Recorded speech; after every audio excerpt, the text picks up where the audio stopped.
Boom! Bulaga! Ha? Huwag mo akong ginugulat. Nakakainis ka. Basta walang iwanan ha. Oo naman. Saan naman ako pupunta? Dylan? Parang may dugo ata sa ilong mo. Ano yan? O sige pala, iwan mo na kita dyan. May gagawin lang ako.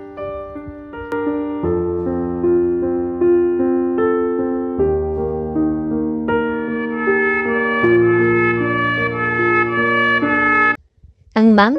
Sir? Kayo po ba ang mga magulang ni Dylan, Kai? Ako naman po si Shai Cheng. Kaibigan po niya. Napaka-cute mong bata. Sige na, laro ka muna. May pag-uusapan lang kami. Huwag ka mag-alala. Maayos naman ang kaibigan mo.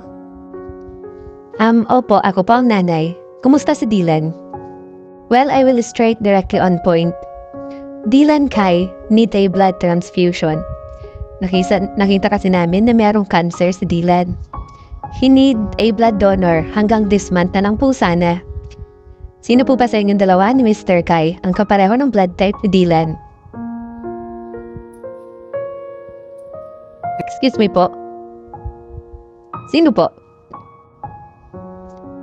Sa katotohanan, wala po. Hindi namin tutugunak si Dylan. Kailangan pong masalinan ni Dylan sa sobrang daling panahon. Calling for emergency. Room number 8. Nagdidilaryo ang pasyente. Si Dylan. Puntahan mo muna si Dylan. Sandali lang. Tatawagan ko lang muna mga magulang ni Shai para masundunan nila siya.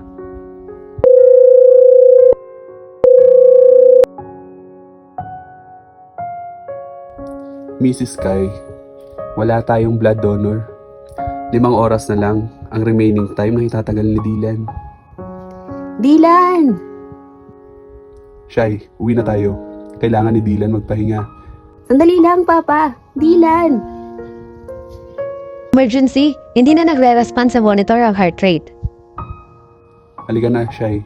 Huwag na matigas ang ulo. Dylan! Dylan! Dylan! Shai, siya si Bai.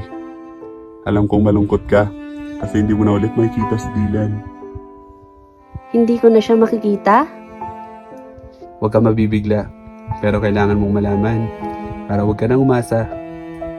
Kinailangan kasi niya ng blood donation, pero walang nahanap na donor. Wala na siya. Hindi. Papa, hindi totoo yan. Hindi matutuwa si Dylan kung umiiyak ka.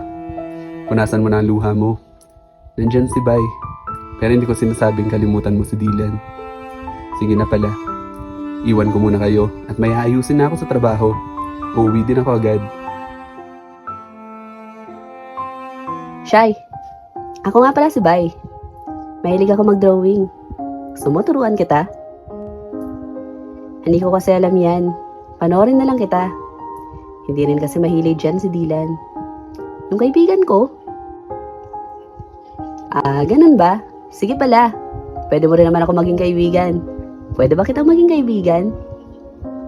Oo naman. Sayang, hindi mo nakilala si Dylan. Ang galing mo pa palang mag-drawing. Hilig ko lang kasi. Gusto ko kasi magkaroon ng camera. Kaya habang wala pa yun, ginuguhit ko na lang muna mga bagay na gusto kong kuhanan ng litrato. Ang galing mo naman.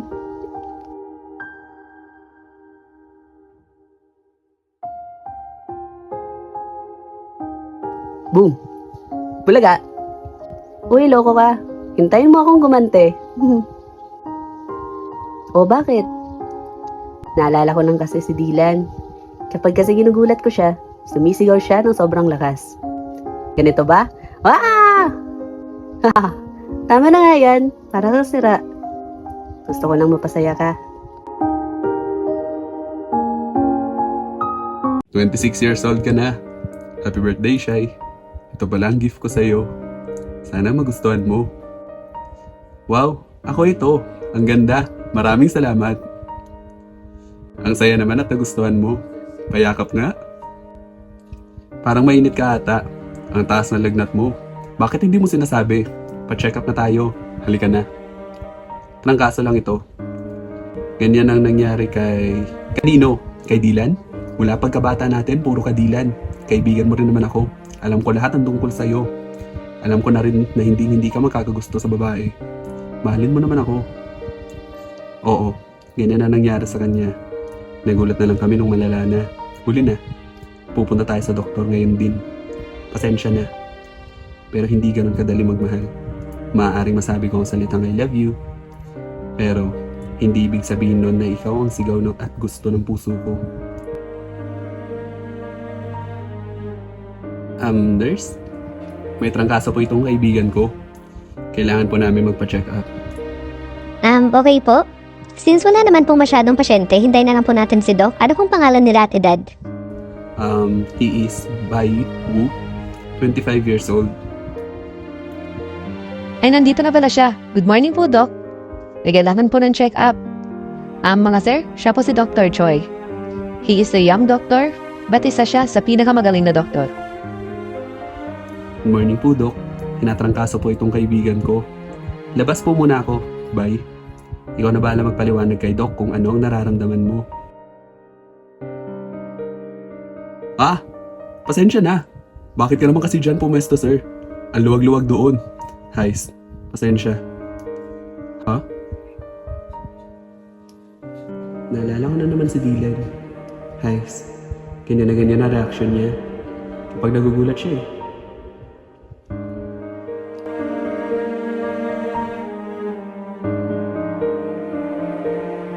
Shy, sabi ko naman sa'yo, trangkaso lang ito. Pwede mo ba akong samahan sa Barangay Santo Rosario? May bagong museum kasi doon. Barangay Santo Rosario? Malapit kila Dylan yan talaga? O ano, sasamahan mo ba ako o hindi? O tara na. Malapit na ba tayo? 15 minutes na. Oo, malapit na. Andito na nga tayo.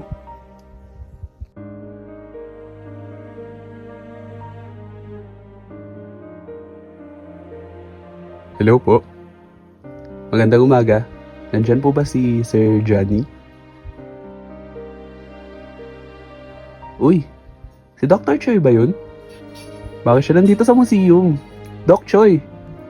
Uy, hello! Kapatid ko si Kuya Johnny. Anong sadya niyo dito? Ano nga palang pangalan mo? Ako si Shai Cheng. Mahilig kasi siya sa drawing. Sinamahan ko lang. Teka lang. In-nameplate mo pala, Doc, nahulog mo. Ano? Anong ibig sabihin? Paano? Hindi na nagre-respond sa monitor ang heart rate. Halika na, Shai. Huwag na matigas ang ulo. Dylan! Dylan! Dylan! Tama po ba yung narinig ko? Kailangan niyo ng dugo? Oo, para sa anak ko. Matutulungan mo ba kami? Ako si Johnny. Handa ako mag-donate ng dugo. Maraming salamat. Kailangan na po ngayon mismo. Sige po, ready na po ako.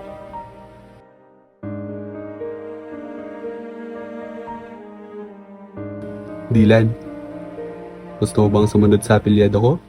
May nahanap kasi akong kapatid. Kaso parang may nakapagsabi sa mga magulang ko na wala na daw. Kaedad mo siya. Pwede bang ikaw na lang? Tutulungan kita sa pag-aaral mo hanggang kolehiyo. Po? Mama at Papa? Tama ba yung narinig ko? Oo, Dylan. Gusto mo ba? Opo. Gusto ko rin pong maging doktor. Gusto kong tularan yung mga nurse at doktor na nagpagaling sa akin sa ospital. Thank you po, Sir Johnny. Kuya Johnny na lang. Simula ngayon, ikaw na si Dylan Choi. Ano, gusto mo ba? Opo, kuya. Kung nasan man po yung tinutukoy mo ng kapatid mo, masaya po yun kasi may mabait siyang kuya na katulad mo. Ako si Shai Cheng. Mahilig kasi siya sa drawing. Sinamahan ko lang. Teka lang, in-nameplate mo pala, Doc, nahulog mo. Ano? Anong ibig sabihin? Paano? Nag-aaral ako ng doktor. Si Kuya Johnny ang tumayo bilang kuya ko. Akala ko nung tinulungan niya akong mabuhay sa ospital, akala ko hanggang doon na lang. Pero, Naging supporter ko siya hanggang ngayon. Kumusta ka na, Shai? Akala ko patay ka na. Akala ko wala ka na. Andito ako, buhay na buhay.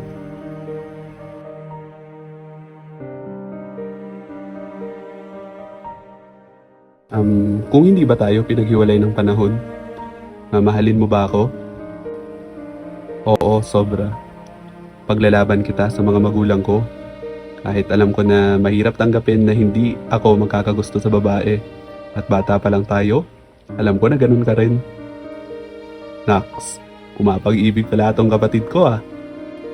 Kuya, nandito ka na pala. Siya pala si Shai, yung matagal ko ng kaibigan noon pa.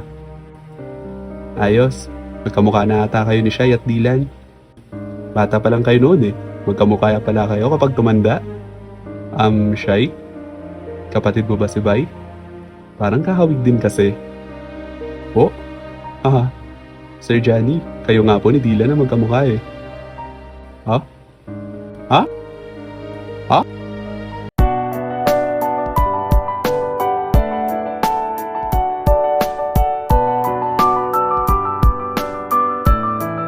A sudden memories appear.